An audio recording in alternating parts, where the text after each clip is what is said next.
السلام علیکم ورحمۃ اللہ نحمده ونستعینه ونستغفره ونؤمن به ونتوکل علیہ ونعوذ باللہ من شرور انفسنا ومن سیئات اعمالنا من يهده الله فلا مضل له ومن يضلل فلا هادي له واشهد ان لا اله الا الله وحده لا شريك له واشهد ان سيدنا ونبينا ومولانا محمدا عبده ورسوله صلی اللہ تعالی علیہ وعلى آلہ واصحابہ وسلم تسلیما کثیرا کثیرا اما بعد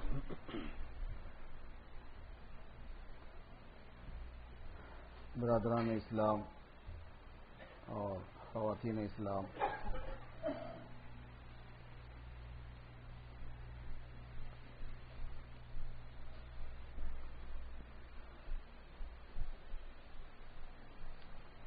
مسلمانوں کو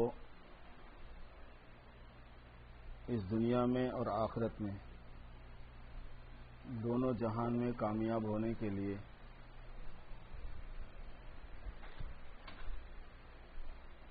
جو کام کرنے پڑتے ہیں، کرنے پڑیں گے، ایک بس ہے اس کو روک دو، بند کرنا پڑے گا۔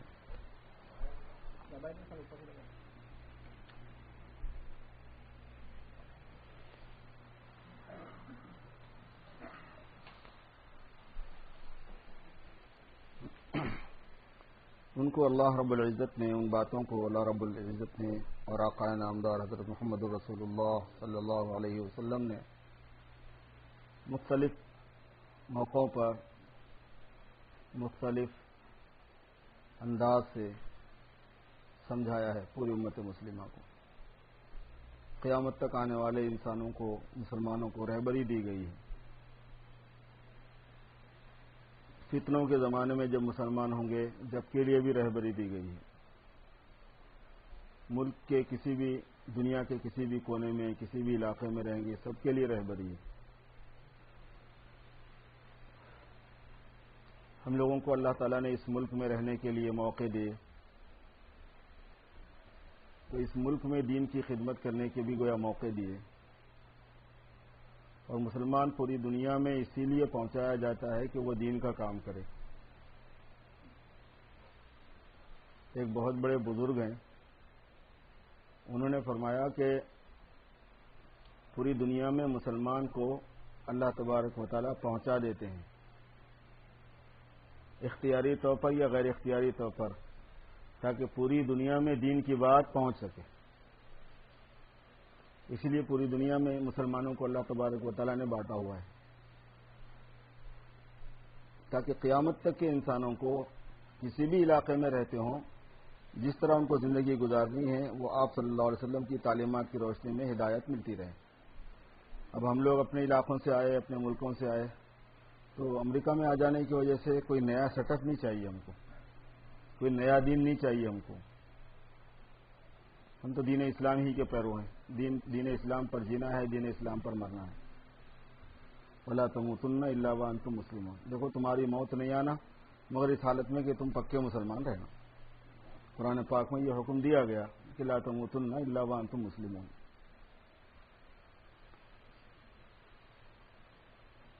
اپنی بھی فکر ایسی کرنی ہے، عورتوں کی بھی فکر، خواتین کی، بہنوں کی ایسی کرنی ہے، اور آنے والے جنریشن کی فکر بھی ایسی کرنی ہے۔ بچے ہوں، بچیاں ہوں، لڑکے ہوں، لڑکیاں ہوں، اور ہر ماں باپ کے دل میں اللہ نے جو اولاد کی محبت رکھی ہے، اس کی وجہ سے ماں باپ یہ چاہتے ہیں کہ بچے دنیا کے اندر بھی سرخ رو ہوں، ہر قسم کی پریشانی سے بچیں، کسی کے سامنے ہاتھ پھیلانا نہ پڑے، ان کے حالات اچھے رہیں، خوش رہیں۔ لڑکے اگر ہیں، لڑکیاں اگر ہیں تو مالی اعتبار سے ان کو پریشانی نہ ہو، جہاں شادیاں ہیں وہاں ان کو پریشانی نہ ہو، ہر ماں باپ کی یہ چاہت ہوتی ہے۔ بزرگوں نے فرمایا کہ جب ماں باپ کی چاہت اتنی ہی ہوتی ہے جتنی ان کے پاس علم ہے، جتنی ان کے پاس میں محبت ہے۔ اللہ رسول کے پاس جو علم ہے وہ ماں باپ سے بہت زیادہ ہے، اور اللہ رسول کے پاس جتنی محبت ہے وہ ماں باپ سے بھی زیادہ ہے۔ ہمارے اور آپ کے آقا حضرت محمد الرسول اللہ صلی اللہ علیہ وسلم ہر امتی سے جتنی محبت کرتے تھے اتنی محبت قیامت تک کوئی باپ اپنی اولاد سے کبھی نہیں کر سکتا. کوئی باپ اپنی اکلوتا اولاد سے وہ محبت نہیں کر سکتا جو اللہ کے رسول صلی اللہ علیہ وسلم کو محبت تھی اپنے امتی سے، اور سب سے جو قیامت تک آنے والے ہیں. یہ نہیں کہ جو صرف آپ کے سامنے تھے انہی کے ساتھ آپ نے محبت کی، ایسا نہیں، سب کے ساتھ میں جو قیامت تک آنے والے ہیں. اسی لیے آپ کو ہمیشہ اپنی امت کی فکر رہتی تھی، اور اسی لیے آپ نے ہمیشہ اپنی امت کے لیے آنسو بہائے ہیں، ان کے لیے دعائیں کی ہیں، رات رات میں کھڑے رہے ہیں، پاؤں پر ورم آ جاتے تھے، گرمی سردی آپ نہیں دیکھتے تھے، ہر قسم کی تکلیف برداشت فرماتے تھے، غریبوں کی فکر رکھتے تھے، امیروں کی فکر رکھتے تھے. بی بی عائشہ رضی اللہ تعالی عنہا نے فرمایا ایک مرتبہ کہ حضور صلی اللہ علیہ وسلم نے قربانی کے موقع پر، عید کے موقع پر دو بکرے منگائے قربان کرنے کے لیے، قربانی کے لیے 2 بکرے منگائے. دونوں کے دونوں چتکبرے تھے، دونوں کی سینگیں تھیں. تو حضرت عائشہ رضی اللہ تعالیٰ عنہ نے فرمایا کہ کس کے لیے آپ نے 2 منگائے؟ فرمایا کہ ایک میری طرف سے یہ قربان کروں گا، اور ایک میری امت کے ان غریبوں کی طرف سے کروں گا جو قربانی نہیں دے سکیں گے. قیامت تک جتنے مسلمان غریب آئیں گے ان کی طرف سے سرکار نے قربانی دی ہوئی ہے. تو کوئی باپ اپنی اولاد کو اتنا نہیں چاہ سکتا جتنے حضور پاک صلی اللہ علیہ وسلم چاہتے تھے. اس لیے باپ جو شفقت کرتا ہے اپنی اولاد سے، اپنی عقل کے اعتبار سے، اپنے علم کے اعتبار سے کرتا ہے. اور سرکار دو عالم صلی اللہ علیہ وسلم نے جو شفقت فرمائی ہے ان کے علم کے اعتبار سے اور ان کی محبت کے اعتبار سے فرمائی ہے. جب علم کا لیول بڑھ جاتا ہے تو شفقت بھی بڑھ جاتی ہے، محبت کا لیول بڑھ جاتا ہے تو شفقت بھی بڑھ جاتی ہے. اس لیے ان کی بات زیادہ مقدم ہے، وہ زیادہ خیر خواہ ہیں، وہ زیادہ بھلائی چاہتے ہیں. جیسے ماں باپ جو ہے نا اولاد کے مقابلے میں زیادہ علم رکھتے ہیں، زیادہ محبت رکھتے ہیں. خود اولاد اپنے بارے میں نہیں رکھتی. چھوٹا بچہ ہے، اب وہ اس پہ مصر ہے کہ میں نائف سے کھیلوں گا، اور کچن میں ہاتھیں ڈالنا شروع کر دیتا ماں کے پاس آ کے. اب وہ ماں نہیں دیتی ہے اس کو چھری نہیں دیتی، چاقو نہیں دیتی. اب وہ چلا رہا ہے، عجیب ماں ہے، کیسی سنگ دل ماں ہے، سخت دل ماں ہے، ایک چیز نہیں دے رہی. میں ایک چیز مانگ رہا ہوں چھوٹی سی، اس کے بعد تو 4-6 نائف رکھی ہوئی ہیں وہاں پہ، ایک مجھے دے دے تو کیا حرج ہے. مگر ماں بچہ جتنا چاہے چلائے دے گی نہیں. چھوٹا بچہ ہے، اس کے ہاتھ میں چھری دینا صحیح نہیں، وہ نہیں دیتی. تو بچہ اپنے حساب سے شکایت کر رہا ہے کہ میری ماں اچھی نہیں ہے، میں جو مانگ رہا ہوں وہ نہیں دیتی. ماں کو پتا ہے کہ میں اچھی نہیں صحیح، لیکن میں اچھی اسی میں ہوں کہ اس کو نہ دوں یہ چیز. چھوٹا بچہ ہے، دسترخوان پہ بیٹھا ہے، 1.5-2 سال کا، سب کے ساتھ دسترخوان پہ بیٹھا ہوا ہے. اب وہ ہر چیز میں ہاتھ ڈالے جا رہا. کوفتہ بنا ہوا اس میں بھی، فرائی چکن ہے اس میں بھی، فرائی مٹن ہے اس میں بھی، بریانی ہے اس میں بھی. وہ دودھ ابھی اس کا دودھ ہی نہیں چھوٹا ہوا ہے. تو ماں باپ جو ہیں وہ اس کو زیادہ جانتے ہیں، اس پر شفیق زیادہ ہیں. وہ اس کو ہاتھ لگانے نہیں دیتے. کہتے تھے خود تو کھا رہے ہیں، مزے مزے میں اتنے انجوائے کر رہے ہیں، اور مجھے ہاتھ بھی لگانے نہیں دے رہے ہیں. کیوں نہیں دے رہے؟ اور وہ چلاتا بھی ہے، روتا بھی ہے، غصے میں بھی آتا ہے، برتن ادھر ادھر اٹھا کے پٹکتا ہے، کسی چیز کو پھینک دیتا ہے، پانی گرا دیتا ہے ناراض ہو کے. مگر ماں باپ پھر بھی نہیں دیں گے اس کو، کیونکہ ان کا علم اور ان کی شفقت الگ ہے. بچے کا علم اور بچے کی شفقت الگ ہے. اس کو بھی اپنے ماں باپ سے محبت ہے، لیکن اس کو پتہ نہیں ہے اس چیز کا. ماں باپ کو پتا ہے کہ اگر آج ہم نے اس کو کوفتہ کھانے دیا تو عمر بھر کبھی نہیں کھا سکے گا، پھر آخری کوفتہ ہوگا یہ اس کا. چھوٹا بچہ دودھ پینے والا کوفتہ کہاں ہضم کرے گا؟ اگر زندگی بھر اس کو کوفتے کھلانے ہیں تو آج مت دو اس کو، پھر یہ زندگی بھر کوفتے کھائے گا، پھر یہ زندگی بھر فرائی مٹن فرائی چکن کھائے گا. ایسے ہی اللہ رسول کی طرف سے جو بات میرے دوستوں ہمارے لیے، ہماری اولاد کے لیے آتی ہے، ایسے ہی ہے. ان کا علم زیادہ ہے. ہم میں اور ہمارے بچوں میں تو یہ فرق ہے کہ بچوں کے پاس عقل نہیں ہے. ہم میں اور ہمارے بڑوں میں یہ فرق ہے کہ ہم کو اللہ نے عقل دی ہے، لیکن ہماری عقل کدھر؟ سرکار دو عالم صلی اللہ علیہ وسلم کی عقل اور علم کدھر؟ پوری دنیا میں کوئی مقابلہ نہیں کر سکتا، کسی سے آپ مقابلہ ڈال نہیں سکتے. سرکار کے علم کو تولا نہیں جا سکتا، ناپا نہیں جا سکتا، کیونکہ خود سرکار نے فرمایا کہ اوتی تو علم الاولین والآخرین، مجھے تو اولین اور آخرین کا علم دیا گیا ہے. اللہ پاک نے آپ کو جو شان عطا فرمائی تھی اس میں کوئی علم کی کوئی حد نہیں تھی. وہاں پہ علم الاولین والآخرین، آگے قیامت تک جو علم آئیں گے وہ سب مجھے دیے گئے، اور پہلے جتنے علم تھے سارے مجھے دے دیے گئے. اور یہ خود حضور نے فرمایا ہے، مستند حدیث ہے.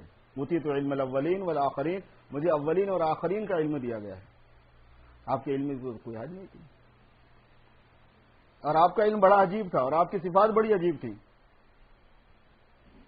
جب اللہ تبارک و تعالیٰ نے آپ صلی اللہ علیہ وسلم کو یہ حکم دیا کہ آپ اپنے خاندان والوں کو جمع کر کے ان کو ڈرائیے، وَأَنذِرْ عَشِيرَتَكَ الْأَقْرَبِينَ، تو آپ صلی اللہ علیہ وسلم صفا پہاڑ پر تشریف لے گئے. وہی صفا جو صفا مروہ ہے وہ پہلے ذرا بہت نمایاں تھا، اس کے اوپر بلڈنگ بنی ہوئی نہیں تھی، ذرا ٹبا اور ابھرا ہوا تھا. اس پر آپ کھڑے ہو گئے. اس کے بعد آپ نے اپنے خاندان والوں کو آواز دے کے بلانا شروع کیا، اور نیچے کے ادھر کی سائڈ میں جو ہے نا سارے خاندان والے آ گئے، آپ اوپر کھڑے ہو گئے. یہاں علماء نے ایک بات فرمائی ہے، وہ یہ ہے کہ لوگوں کو ڈرانے کے لیے، سمجھانے کے لیے ایسا ہو سکتا تھا کہ آپ اپنے گھر میں دعوت دیں، کھانا کھلائیں، اس کے بعد بولیں کہ بھئی مجھے اللہ نے یہ حکم دیا ہے. پہاڑ کے اوپر کیوں کھڑے ہوئے آپ؟ وہاں کھڑے ہو کر کیوں بلایا آپ نے؟ وہاں کیوں سمجھانا چاہیے کوئی بات؟ ایک عجیب نقطہ بیان کیا ایک بزرگ نے، فرمایا کہ وہ اس لیے کیا آپ صلی اللہ علیہ وسلم نے کہ پہاڑ پہ جو کھڑا ہوا ہوتا ہے اس کو پہاڑ کی دونوں سائڈ نظر آتی ہے، جو پہاڑ کے نیچے کھڑا ہوا ہوتا ہے اس کو ایک ہی سائڈ نظر آتی ہے. جو پہاڑ پہ کھڑا ہے اس کو دونوں سائڈیں نظر آتی ہیں، جو پہاڑ کے ایک طرف کھڑا ہے اس کو ایک ہی سائڈ نظر آتی ہے، دوسری سائڈ نظر نہیں آتی. اور یہی بات آپ سمجھانا چاہتے تھے کہ میری پوزیشن، میری حیثیت کو سمجھو تم کہ مجھے تمہاری دنیا بھی نظر آتی ہے، تمہاری آخرت بھی نظر آتی ہے، اور تم کو صرف تمہاری دنیا نظر آتی ہے. ساری انسانیت ایک ایسی جگہ پہ کھڑی ہے، اس کو ایک سائڈ، ون سائڈ دیکھ سکتے ہیں وہ. اور آقا نامدار سرکار دو عالم تاجدار مدینہ حضرت محمد الرسول اللہ صلی اللہ علیہ وسلم ایسی جگہ پر تشریف فرما تھے کہ آپ کو دونوں سائڈیں نظر آتی تھی.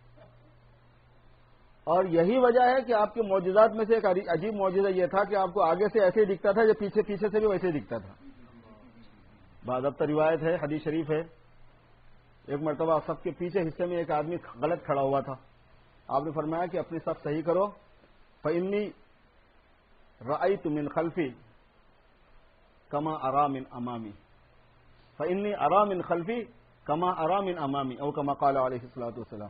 اپنی صفیں سیدھی کرو کیونکہ مجھے پیچھے سے ایسے ہی نظر آتا ہے جیسے مجھے سامنے نظر آتا ہے. حضور پاک صلی اللہ علیہ وسلم کے معجزات میں سے ہے کہ آپ کو پیچھے سے بھی نظر آتا تھا، سامنے سے بھی، کیونکہ آپ کے دین کو اللہ نے الگ بنایا تھا. خصوصیات ہیں، خصائص الکبریٰ جو ہیں حضرت جلال الدین سیوطی رحمۃ اللہ علیہ کی، اس میں ایسی تفصیلات بہت ہیں. اور یہ تو اتنی مستند چیز ہے کہ آپ کو ہر سیرت کی کتاب میں یہ بات ملے گی. آپ رحمۃ اللہ عالمین میں قاضی سلیمان منصور پوری رحمۃ اللہ علیہ نے بہت تفصیل سے ایسے واقعات بیان فرمائے، کیونکہ آپ صلی اللہ علیہ وسلم یہ بتانا چاہتے ہیں کہ انسانوں کے، یہ مت سمجھو کہ انسانوں کی دنیا، ان کا پیٹ، ان کی کمائی، ان کی ضرورتیں، ان کی مجبوریاں، ان کا پیٹ پالنا مجھے نظر نہیں آتا. یہ مت سمجھو تم لوگ کہ آپ آئے، آپ نے نماز پہ لگا دیا، روزے پہ لگا دیا، ذکر پہ لگا دیا، تسبیح پہ لگا دیا، قرآن پاک کی تلاوت پہ لگا دیا. وہ ان کو کیا معلوم ہمارے ساتھ کیا پرابلمس ہیں، کیا دھندا ہے، کیا دنیا ہے، کاروبار کیسے چلتے ہیں، بیوی بچے کیسے پلتے ہیں، ان کو کیا پتا. نعوذ باللہ من ذالک. کسی خرجماق کے دل میں یہ بات نہیں آنا، اس لیے آپ صلی اللہ علیہ وسلم صفا پہاڑی پہ کھڑے ہو گئے تھے. اور آپ نے یہ بتایا کہ مجھے یہ سب معلوم ہے، میں ان سب چیزوں کو جانتا ہوں، مجھے یہ سب نظر آتا ہے. اور پھر وہ سائڈ بھی نظر آتی ہے آپ صلی اللہ علیہ وسلم کو جو کہ عام انسانوں کو نظر نہیں آتی تھی. انی ارا من خلفی کما ارا من امامی، میں اپنے پیچھے سے ایسے ہی دیکھتا ہوں جیسے میں اپنے سامنے سے دیکھتا ہوں. یہ حضور اکرم صلی اللہ علیہ وسلم کا ارشاد ہے. اس لیے آپ کا جو علم ہے وہ عام انسانوں میں سب سے زیادہ ہے، عام خاص پیغمبروں سے بھی زیادہ. اور آپ کی جو شفقت اور ہمدردی اور محبت ہے وہ انسانوں کی سب سے زیادہ ہے. کوئی ماں باپ اپنی اولاد سے نہیں کر سکتے، جو ہماری اولاد سے بھی انہوں نے ہم سے زیادہ پیار کیا ہے، اور ہماری اولادوں کا وہ ہم سے زیادہ بھلا چاہتے ہیں. یہ نوٹ کرنے کی بات ہے، ہماری اولادوں کا وہ ہم سے زیادہ بھلا چاہتے ہیں، کیونکہ ان کے پاس ہم سے زیادہ محبت ہے اپنی امتی کی. ہماری اولاد بھی ان کی امت میں سے، ہم بھی ان کی امت میں سے، ہمارے بچے بچیاں بھی ان کی امت میں سے ہیں. وہ ہمارا بھی بھلا چاہتے ہیں. اسی لیے کسی علاقے میں ہم پہنچ جائیں، کسی قسم کے کاروبار میں رہیں، کسی طرح کے کنڈیشن میں ہم ہوں، نعمتوں والے حال میں ہوں کہ مصیبتوں والے حال میں ہوں، یسر میں ہوں کہ عسر میں ہوں، پڑھے لکھے ہوں کہ بے پڑھے لکھے ہوں، غریب ہوں کہ امیر ہوں، مرد ہوں کہ عورت ہوں، شادی شدہ ہوں کہ بے شادی شدہ ہوں، صاحب اولاد ہوں یا صاحب اولاد ہوں، کسی بھی حالت میں ہم ہوں، ہمارے ذمے ایک چیز ہے میرے دوستو، وہ یہ ہے کہ ہم اللہ تبارک و تعالیٰ کی بندگی کرنے والے اور اپنے آقا حضرت محمد الرسول اللہ صلی اللہ علیہ وسلم کی غلامی کرنے والے ہوں۔ اور غلامی ایسی کہ غلامی کو پہچاننے کی غلامی کیا ہوتی ہے، ہمیں یہی نہیں معلوم کہ غلام کیا، ہم اپنے آپ کو بولتے تو ہیں کہ ہم سرکار کے غلام ہیں، لیکن کبھی ہم نے غلامی کو پہچانا نہیں کہ اس کا تقاضا کیا ہے، اس کی ذمہ داری کیا ہے، کبھی ہم نے اس کو پہچاننے کی کوشش نہیں کی۔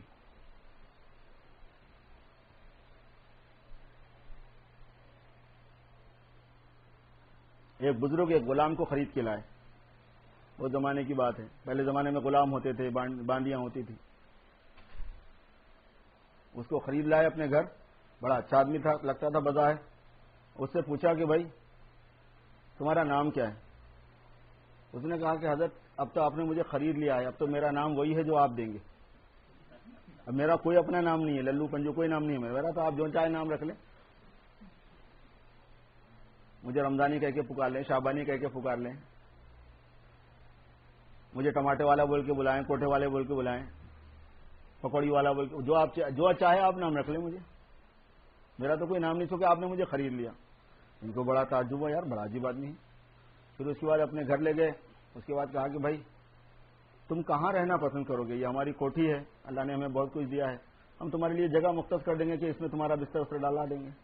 کہا کہ صاحب آپ نے مجھے خرید لیا ہے تو میری رہائش گاہ وہی ہوگی جو مالک کی پسند کی ہوتی ہے، میری اپنی کوئی پسند نہیں، میں وہیں رہوں گا جہاں آپ چاہیں گے، آپ چاہے مجھے کسی اچھے کمرے میں رکھ دیں یا مجھے استبل گھوڑے کے پاس جہاں گھوڑے باندھے جاتے ہیں، گدھے باندھے جاتے ہیں، وہاں مجھے رہنے کو کہہ دیں تو میں اپنے وہاں پہ اپنی شب گزاری کر لیا کروں گا، میرے لیے کوئی مسئلہ نہیں۔ بڑی عجیب بات ہے صاحب۔ اس کے بعد کہا کہ اچھا بھائی تم پہننے میں کیا پسند کرتے ہو؟ جو آپ پسند کرتے ہو وہ لباس ہم دلوا دیتے ہیں تم کو، کیونکہ خرید کے لائیں تم۔ کہیں گے صاحب غلام کی کیا پسند ہوتی ہے، جو پہنا دو گے وہی پہن لوں گا میں۔ آخری مرحلہ کھانے کا آیا کہ بھائی کھانے کیا کھاؤ گے تم کہاں کے ہو، تمہارے کلچر میں کیا چیز ہے، کیا چیز پسند سے کھاتے ہو؟ ہمیں اللہ نے بہت کچھ دیا ہے، ہم دے دیں گے آپ کو تمہارا کھانے کی چیز۔ کہنے کے صاحب میں تو آپ کا غلام ہوں در خرید، میں تو کھاؤں گا وہی جو آپ کھلائیں گے، تو کھاؤں گا وہی جو آپ کھلائیں گے، پہنوں گا وہی جو آپ پہنائیں گے، رہوں گا وہیں جہاں آپ رکھیں گے، نام میرا وہی ہوگا جو آپ میرا نام دے دیں گے، کام میرا وہی ہوگا جو آپ لگا دیں گے، مجھے تو آپ نے خرید لیا، میں تو غلام ہوں، در خرید ہوں۔ ان بزرگ نے کہا کہ بھائی تو ہے تو غلام، لیکن تو غلام رہنے کے قابل نہیں، جا تجھے میں نے آزاد کیا اور تو نے مجھے غلامی کا سلیقہ سکھا دیا، تو نے مجھے بتا دیا کہ غلام کیا ہوتا ہے، غلام کو کرنا کیا ہوتا ہے۔ ہم سب اپنے آقا کے غلام ہیں، اس میں بھی کوئی شک ہے کہ ہم اب سرکار کے غلام نہیں ہیں؟ ہم سب سرکار کے غلام ہیں۔ اور ایک بات میں بتاؤں، سرکار دو عالم صلی اللہ علیہ وسلم کے فرمان سے یہ ثابت ہے کہ ہم حقیقی غلام ہیں۔ حقیقی غلام کا مطلب ہے کہ سرکار کو یہ حق ہے کہ اپنے کسی بھی امتی کو بیچنا چاہیں تو بیچ سکتے ہیں، یہ حدیث شریف میں ہے۔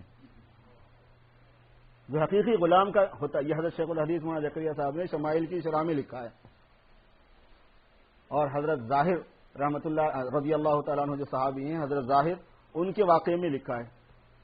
ایک صحابی تھے، ان کا نام ظاہر تھا، وہ آپ صلی اللہ علیہ وسلم کے پاس آیا جایا کرتے تھے، وہ گاؤں میں رہتے تھے، وہ دیہاتی جیسے ہوتے، دیہات کے رہنے والے تھے، مدینہ منورہ آیا کرتے تھے، اور حضور کو ان سے بڑی محبت اور ان کو حضور سے بڑی محبت۔ وہ تو صحابہ کا معاملہ یہ تھا کہ وہ تو عاشق تھے، جانثار تھے۔ جب آتے گاؤں سے تو گاؤں میں جو چیزیں ہوتی ہیں، کھیت میں ترکاری ہوتی ہے، جو چیزیں جو گاؤں والوں کے یہاں ہوتی ہیں وہ سب لے کے آتے تھے حضور کے پاس، ہدیہ تحفے کے طور پر۔ گاؤں والوں کا پیار ایسا ہوتا ہے، ان کی محبت ایسی ہوتی ہے کہ جو ہدیہ تحفہ دینا ہے وہ لے کے آتے۔ ترکاری نکل گئی کھیت میں سے وہ لے کے آ گئے، کوئی پھل پھلواری نکل گئی وہ لے کے آ گئے۔ اور حضور پاک صلی اللہ علیہ وسلم شہر میں گاؤں والے آ کے جو چیز شہر میں خریدا کرتے ہیں وہ خرید کے اٹھا کے رکھتے تھے کہ ظاہر آئے گا تو مجھے دینا ہے، اور فرمایا کرتے تھے کہ ان ظاہرا بادیتنا ونحن حاضرون، ظاہر ہمارا گاؤں ہے اور میں ظاہر کا شہر ہوں، تو وہ میرے سے مجھے گاؤں کی چیزیں لا کے دیتا ہے تو میرا فرض بنتا ہے کہ میں اس کو شہر کی چیزیں خرید کے دوں۔ جب شہر میں آتے ہیں گاؤں والے تو کپڑے خریدتے ہیں، مسالہ خریدتے ہیں، ایسی چیزیں جو گاؤں میں نہیں ملتی شہر میں۔ آپ صلی اللہ علیہ وسلم باضابطہ کوشش کر کے سوچ کے کہ گاؤں والوں کو کیا چیز چاہیے ہوتی ہے شہر کی، وہ خرید کے رکھتے تھے حضرت ظاہر کے لیے، اور حضرت ظاہر جو ہے وہ گاؤں کی چیزیں لایا کرتے تھے. اس پر آپ نے فرمایا تھا کہ ان ظاہرا بادیتنا ونحن حاضر، ظاہر ہمارا گاؤں ہے اور ہم اس کے شہر ہیں. ایک مرتبہ وہ بازار میں ایسے جا رہے، گاؤں سے آئے ہوئے تھے، کچھ ایسے بازار میں سے گزر رہے تھے. آپ ظاہر ہر وقت تو آتے نہیں تھے، کبھی کبھی آتے تھے. وہ حضور پاک صلی اللہ علیہ وسلم باہر تشریف لے جا رہے تھے. آپ نے دیکھا کہ ظاہر جا رہا ہے، تو بے تکلفی بھی تھی گاؤں والے ہونے کی حیثیت سے. تو عجیب قصہ ہوا، حضور صلی اللہ علیہ وسلم نے جا کر پیچھے سے ان کو پکڑ لیا. سرکار نے جا کر پیچھے سے ان کی کوک بھر لی زور سے. اور آپ کو پتہ ہی ہے کہ آپ صلی اللہ علیہ وسلم کے پاس جو طاقت تھی دنیا کے انسانوں میں کسی کے پاس نہیں تھی. اللہ نے عجیب بنایا تھا آپ کو. مضبوطی اور طاقت کے اعتبار سے کوئی آپ کا مقابلہ نہیں کر سکتا تھا، نرم اور نازکی کے اعتبار سے کوئی آپ کا مقابلہ نہیں کر سکتا تھا.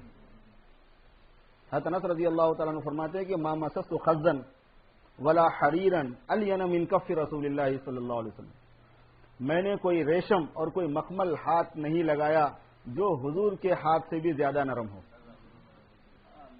میں نے جب کسی مخمل کو ہاتھ لگایا ہے تو مجھے یقین ہوتا تھا کہ حضور کا ہاتھ اس سے زیادہ نرم ہے. میں نے کسی ریشم کو ہاتھ لگایا ہو تو مجھے یقین ہوتا تھا کہ سرکار کا دست مبارک اس سے بھی زیادہ نرم ہے. ما مسست خزا ولا حریرا الین من کف رسول اللہ صلی اللہ علیہ وسلم، شمائل کے اندر ہے یہ. اتنے نرم و نازک بھی تھے آپ. اور قوت کے اعتبار سے حضرت عمر رضی اللہ تعالیٰ عنہ جب مسلمان ہوئے، پہلے تو حضرت عمر رضی اللہ تعالیٰ عنہ گلے میں تلوار ڈال کے آگے کہ بھائی آج تو ایک جھگڑا ہی ختم کرنے کا ہے. پھر راستے میں ان کی بہن مل گئی، پتہ ہی ہے ان کے گھر میں تعلیم ہو رہی تھی. گھر کی تعلیم کے اندر کیا برکات ہے لوگوں کو اندازہ نہیں ہے. گھر کی تعلیم وہ چیز ہے کہ عمر کی تقدیر پلٹ جاتی ہے اس میں. گھر کی تعلیم بڑی اثرات اپنے اندر رکھتی ہے. حضرت سعید مل گئے راستے میں، انہوں نے یہی کہا کہ تم جا رہے ہو لڑنے کے لیے، لیکن گھر میں دیکھو تمہارے کیا ہو رہا ہے، تمہاری بہن خود ہی مسلمان ہو گئی. وہاں جا کے دیکھا تو وہاں قرآن پاک کی تعلیم کے حلقے ہو رہے تھے. وہاں انہوں نے پوچھا کیا ہو رہا ہے، تو پھر انہوں نے کہا کہ غسل کرو گے تو پڑھنے دوں گی، ورنہ وہ تو عمر کی بہن تھی، وہ کہنے لگی قرآن پاک ہے یہ، میں ناپاک ہاتھ لگانے نہیں دوں گی، غسل کرو گے تو دوں گی. انہوں نے غسل کیا. وہ طٰہٰ مَا أَنزَلْنَا عَلَيْكَ الْقُرْآنَ لِتَشْقَىٰ إِلَّا تَذْكِرَةً لِّمَن يَخْشَىٰ، جب پڑھا دل پگھل گیا، رونے لگے. وہاں کہنے کہ میں جانا چاہتا ہوں حضور کے پاس.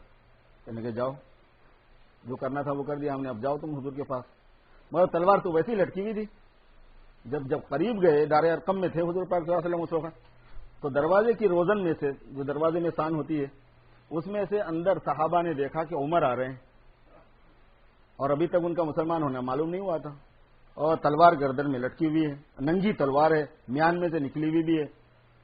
تو وہ لوگوں نے کہا کہ حضرت ہم آگے چل کے خود ہی نمٹ لیتے ہیں، کہیں ایسا نہ ہو کہ آپ کے ساتھ کوئی بدتمیزی کر ڈالے آدمی. تو حضور صلی اللہ علیہ وسلم فرمایا کہ اس کو آنے دو، اس کو آنے دو. حضرت عمر رضی اللہ تعالیٰ عنہ آئے دروازے پہ، اور آتے ہی انہوں نے اشہد ان لا الہ الا اللہ و اشہد ان محمد رسول اللہ کا کلمہ پڑھا. کیونکہ اسلام تو اندر سے لا چکے تھے. وہ کلمہ پڑھتے ہی سارے صحابہ جو دار ارقم میں تھے سب نے تکبیر کہی، اور سب کھڑے ہو گئے ان کے استقبال میں. سب ان سے گلے ملنے لگے خوشی میں، مبارکباد دینے کے لیے. حضور اکرم صلی اللہ علیہ وسلم بھی ان سے گلے ملے اس موقع پر. اس کے بعد حضور صلی اللہ علیہ وسلم نے ان کو اپنے سینے سے لگا کے بھینچا، زور سے ایسا دبایا، پریس کیا. حضرت عمر فرماتے ہیں کہ بس میری تو جان بچ گئی، ورنہ میری ہڈیاں ٹوٹنے پہ آ گئی تھی. میری تو جان بچ گئی ورنہ میری ہڈیاں ٹوٹنے پہ آ گئی تھی. حضور نے ذرا نرمی کر دی میری برداشت کو دیکھ کے کہ میں برداشت نہیں کر سک رہا ہوں. یہاں پر شارحین حدیث نے ایک بات لکھی ہے، وہ ہے کہ حضور کی عادت نہیں تھی کسی کو اتنی زور سے سینے سے لگا کے دبانے کی. ایسا کیوں کیا آپ نے؟ میں وہ ایسا اس لیے کیا کہ عمر کو بتانا چاہتے تھے کہ ہم کوئی چوڑیاں پہن کے نہیں بیٹھے ہوئے ہیں. تم یہ مت سمجھنا کہ ہم کمزور ہیں، ہم برداشت کرتے ہیں اللہ کے لیے، ہم صبر کرتے ہیں اللہ کے لیے. یہ مت سمجھنا کہ ہم کو تم کیا چیز ہے، کچھ بھی نہیں.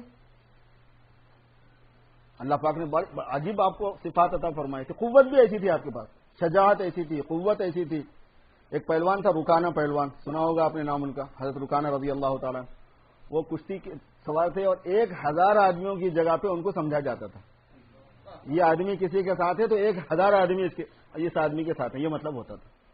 عرب اور عربہ پہلے سے کتنے مضبوط اور طاقتور ہوتے تھے سب کو پتا ہے، لڑنے بھیڑنے والے. تو رکانہ اتنے بڑے پہلوان تھے.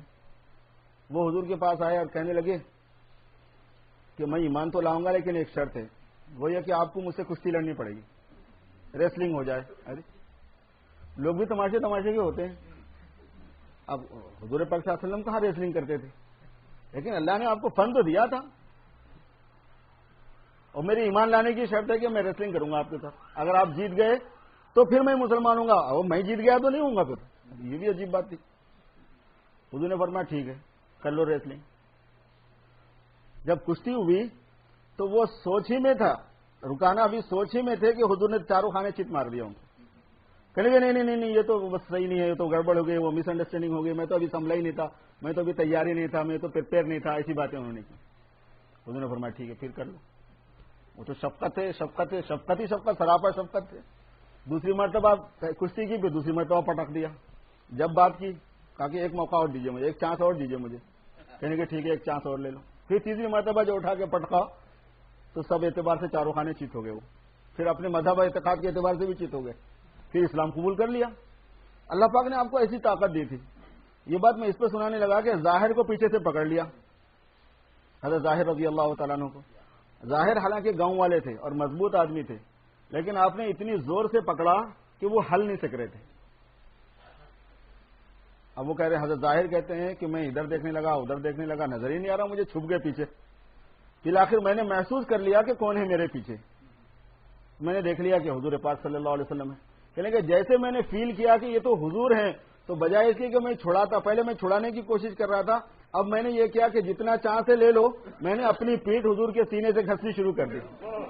ایسا کرنے لگ گیا میں، بھئی یہ تو اتنی برکت کہاں ملے گی، ایسا نور کہاں مل جائے گا، یہ تو چانس مل گیا مجھے۔ اور حضور محبت میں ان کو لپٹا لیے ہوئے تھے۔ پھر اس کے بعد ایک واقعہ ہوا اصل میں، اس پر حضور اکرم صلی اللہ علیہ وسلم ارشاد فرمایا کہ من یشتری ھذا الغلام، اس غلام کو کون خریدے گا۔ یہ میں جو چیز سنانے کے لیے لایا ہوں یہ قصہ یہ یہاں پر ہے اصل میں۔ فرمایا اس غلام کو کون خریدے گا۔ وہ تھے اصل میں ذرا کالے کلوٹے، اور ان کے چہرے پہ چیچک کے داغ بھی تھے، اور گاؤں والے بھی تھے وہ، اور فن والے نہیں تھے کوئی، مطلب کھیتی ہوتی تھی ان کے پاس، لیکن جیسے ہوتا نا، جیسے کوئی کارپینٹر ہے یا کوئی اور دوسرا ہے، تو ایسے غلاموں کو لوگ پریپیئر کرتے تھے کہ اس سے پیسے بنا سکتے ہیں۔ تو ان کے پاس کوئی فن نہیں تھا کہ جس سے پیسے بنایا جا سکے، اور یہ ہے کہ کوئی زیادہ قیمت زیادہ نہیں، اگر فرض کیا جائے کہ یہ غلام ہے تو زیادہ پیسے اس میں آنے والے نہیں تھے۔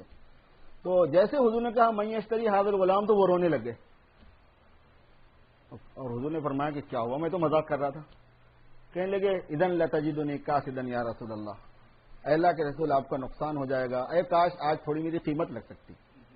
وہ رونے اس پر لگے کہ کاش کوئی فن مجھے آتا، کاش میں خوبصورت ہوتا، کاش کوئی چیز میرے پاس ہوتی کہ میں حضور کے لیے کچھ زیادہ دام میں بک سکتا۔ اس پر وہ رونے لگے۔ جب حضور پاک صلی اللہ علیہ وسلم نے میرے لیے بولی لگا دی تو ان کو یہ فیلنگ ہونے لگی کہ میں کسی قابل نہیں ہوں اور میرے زیادہ پیسے نہیں آئیں گے۔ اگر کوئی پیسے کے قابل میں ہوتا تو آج سرکار کے ہاتھ میں زیادہ پیسے آ جاتے میرے بکنے پر۔ اس پر وہ رونے لگے۔ حضور صلی اللہ علیہ وسلم نے دیکھا کہ یہ تو مذاق کو انہوں نے اتنا اثر لے لیا کہ دل پگھل گیا، تو آپ نے چھوڑ دیا۔ پھر اس کے بعد فرمایا کہ تو اللہ کی اور اللہ کے رسول کی نظر میں بہت قیمتی ہے، یہ آپ نے فرمایا۔ اس حدیث شریف میں ایک بات ہے، وہ یہ ہے کہ آپ جو ہے مذاق بھی کبھی غلط نہیں کرتے تھے۔ آپ نے فرمایا کہ میں مذاق میں بولوں، غصے میں بولوں، خوشی میں بولوں، انہ لا یقول الا حقا، آپ نے اپنے منہ کی طرف اشارہ کر کے فرمایا کہ یہ منہ سوائے حق کے اور کچھ نہیں بولتا۔ وما ينطق عن الهوى ان هو الا وحی یوحى۔ حضرت عبداللہ بن عمرو بن العاص رضی اللہ تعالیٰ عنہ یہ حدیثوں کو لکھتے تھے حضور صلی اللہ علیہ وسلم کی، اور حدیثیں حضور کے زمانے سے لکھی جاتی تھی، حضور ہی کے فرمانے سے۔ تو لوگوں نے کہا کہ تم حضور کی ہر بات لکھتے ہو، وہ بات لکھو جو مسئلے مسائل کے لین سے آپ بتائیں۔ کبھی آپ لوگوں کے ساتھ دنیاوی سامان کی قیمتوں وغیرہ پہ بات کر رہے ہوتے، کیونکہ آپ کی عادت تھی کہ کاروباری آ کے بیٹھے تو دنیاوی کاروبار کی باتیں کرتے تھے تاکہ ان کا جی بھی لگے اور ان کے احوال سے معلومات ہو کہ کس طرح کے حالات ان میں چل رہے ہیں۔ کبھی آپ ناراضگی میں ہوتے ہیں، غصے میں ہوتے ہیں، کبھی دنیا والوں کے ساتھ بات کر رہے ہوتے ہیں، کبھی مزاح فرما رہے ہوتے ہیں، تو تم ساری باتیں لکھتے ہو، وہ باتیں لکھو جو مسئلے کی لین کی ہیں۔ تو انہوں نے سوچا کہ بھائی میں یہ بات کس سے ویریفائی کروں کہ کیا کرنا ہے مجھے۔ ہر کجا ہنگامہ عالم بود رحمت للعالمین ہم بود۔ صحابہ کیا جاتی تھی کہ کوئی پرابلم آیا تو وہ حضور کے پاس جاتے تھے، حتیٰ کہ حضور کے بارے میں کوئی بات ہے تو وہ بھی حضور کے پاس ہی لے کے جاتے تھے۔ لیکن لوگ یہ کہہ رہے ہیں کہ میں آپ کی بات نہ لکھوں، ہر کوئی صرف وہ باتیں لکھو جو مسئلے مسائل کی ہیں۔ تو آپ صلی اللہ علیہ وسلم نے اس وقت یہ فرمایا تھا اکتب بکل ما تسمع، جو سنتا ہے مجھ سے وہ لکھا کر فَإِنَّهُ لَا يَقُولُ إِلَّا حَقًّا، اس لیے کہ یہ منہ سوائے حق کے کچھ نہیں بولتا، چاہے غصے میں ہو، چاہے مذاق میں ہو، چاہے کسی میں ہو۔ تو حضرت شیخ الحدیث نے لکھا ہے کہ حضور نے یہ جو فرمایا کہ من یشتری ھذا الغلام، جبکہ ظاہر جو ہے وہ آزاد آدمی تھا، غلام نہیں تھا۔ حضرت ظاہر صحابی رضی اللہ تعالیٰ عنہ وہ غلام نہیں تھے، آزاد آدمی تھے، پھر حضور ان کو غلام کیسے کہہ رہے ہیں؟ اس سے یہ بات نکلی کہ حضور پاک صلی اللہ علیہ وسلم کے لیے پوری امت غلام ہے، چاہے وہ آزادی کیوں نہ ہو، اور آپ چاہیں تو بیچ سکتے ہیں ان کو، ان کی قیمت وصول کر سکتے ہیں آپ۔ اس لیے اگرچہ آپ نے مزاح فرمایا، لیکن چونکہ مزاح میں آپ غلط بولنے کے عادی نہیں تھے، اور آپ نے یہ فرمایا کہ میں مزاح میں بھی صحیح بولتا ہوں، اور یہ دلیل اور یہ بات ثابت ہوتی ہے قرآن پاک کی آیت سے، اصل ثابت ہوتا ہے یہ مضمون قرآن پاک کی آیت سے، جس میں یہ ہے کہ النبی اولا بالمؤمنین من انفسہم، نبی زیادہ حق رکھتے ہیں ایمان والوں پر خود ان کی جان سے، ان کی جان سے زیادہ ہر آدمی پر اس کی جان کا جو حق ہے، جو مقام ہے، اس سے زیادہ خود آدمی کی جان پر سرکار دو عالم حضرت محمد الرسول اللہ صلی اللہ علیہ وسلم کا حق ہے، ان کا حق۔ اس لیے میرے دوستو بھائیوں، ہم سب ان کے غلام ہیں اور ہم سب ان کی باندیاں ہیں، جتنی بہنیں ہیں سب ان کی باندیاں ہیں، جتنے بندے بھائی ہیں وہ سب ان کے غلام ہیں۔ اور غلامی کا سلیقہ کیا ہوتا ہے، غلامی کا قرینہ کیا ہوتا ہے، غلامی کا طریقہ کیا ہوتا ہے، غلامی کے آداب کیا ہیں، غلامی کے ذمہ داریاں کیا ہیں، وہ ہم سب کو سمجھنے کی ہے، چاہے ہم امریکہ میں رہیں، چاہے ہم افریقہ میں رہیں، چاہے انڈیا میں رہیں، پاکستان میں رہیں، کہیں رہیں، دنیا کے کسی ایریے میں رہیں، چاہے ہم غریب ہوں چاہے امیر ہوں، خدا نے بہت کچھ دنیا دے دی ہو، پیسے بہت ہوں تب، اور اگر بے سر و سامانی کی حالت میں ہم وقت گزار رہے ہوں تب، ہر حالت میں، ہر کنڈیشن میں، پڑھائی لکھائی کتنی ہماری ہوئی ہو، ہم سب کے سب حضور پاک صلی اللہ علیہ وسلم کے غلام، اور جس کو غلامی کا سلیقہ آ گیا وہ دنیا میں بھی چمکے گا اور آخرت میں بھی چمکے گا۔ اصل مسئلہ یہی ہے، ہم سے کوتاہی ہو رہی ہے اس معاملے میں، اور دنیا تو چند روزہ ہے، وہ تو گزر جاتی ہے۔ دنیا میں دھوکہ اسی بات کا ہوتا ہے کہ اگر ہم حضور کی غلامی کا حق ادا نہیں کر رہے ہیں تو ہمارا کیا نقصان ہو رہا ہے، اور جو کافر بے ایمان ہیں وہ اللہ تبارک و تعالیٰ کے بھی نافرمان، اللہ کے نبی صلی اللہ علیہ وسلم کے بھی نافرمان، ان کے ساتھ گستاخیاں کرتے رہتے ہیں، بدتمیزیاں کرتے رہتے ہیں، کھانا پینا تو ان کا بھی چل رہا ہے، جورو بچے تو ان کے بھی پل رہے ہیں، مکان دکان تو ان کے یہاں بھی لگا ہوا ہے، بہترین گاڑیاں ان کے پاس بھی ہیں، تو پرابلم کیا ہے؟ اگر کوئی آدمی دین پر نہیں چل رہا تو پرابلم کیا ہے؟ یہ سمجھتے ہیں ہم۔